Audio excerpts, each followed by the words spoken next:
చంద్రబాబు గారు ఎప్పుడు ముఖ్యమంత్రి అయినా నాకు అరెస్టులు తప్పేటట్లేవు, శిక్షలు తప్పేటట్లేవు. ఎందుకంటే చంద్రబాబు నాయుడు గారు పుట్టినటువంటి ఊరి నుంచి రాజకీయాల్లో రాజశేఖర్ గారి కుటుంబం వల్ల ఎదిగాను.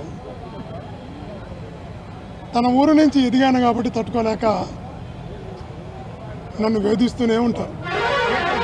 మీకంతా కూడా తెలిసినటువంటి వాస్తవాలు చాలా ఉన్నాయి. 2014 నుంచి 19 వరకు తన ముఖ్యమంత్రిగా ఉన్నప్పుడు 72 కేసులు పెట్టారు నా పైన.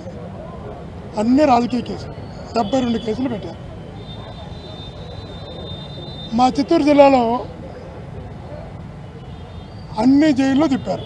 అన్ని సబ్ జైల్స్, డిస్ట్రిక్ట్ జైలు నుంచి అన్ని జైళ్ళు తిప్పారు. సరే, ఒక మా చిత్తూరు జిల్లా జైల్లోనే పెట్టారంటే పక్క జిల్లాలైన ఆ 14, 19లో నెల్లూరు సెంట్రల్ జైల్లో పెట్టారు, కడప సెంట్రల్ జైల్లో పెట్టారు.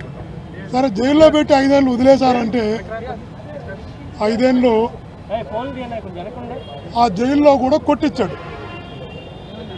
జైల్లో కూడా కొట్టించడం, నిరాహార దీక్షలు చేయడం, పోరాటాలు చేయాల్సి వచ్చింది 5 ఏళ్ళు. ఒక్కసారి ఊహించండి, 72 కేసులు 5 సంవత్సరాల మహానుభావుడు పెట్టారంటే ఎంత గొప్ప ముఖ్యమంత్రి.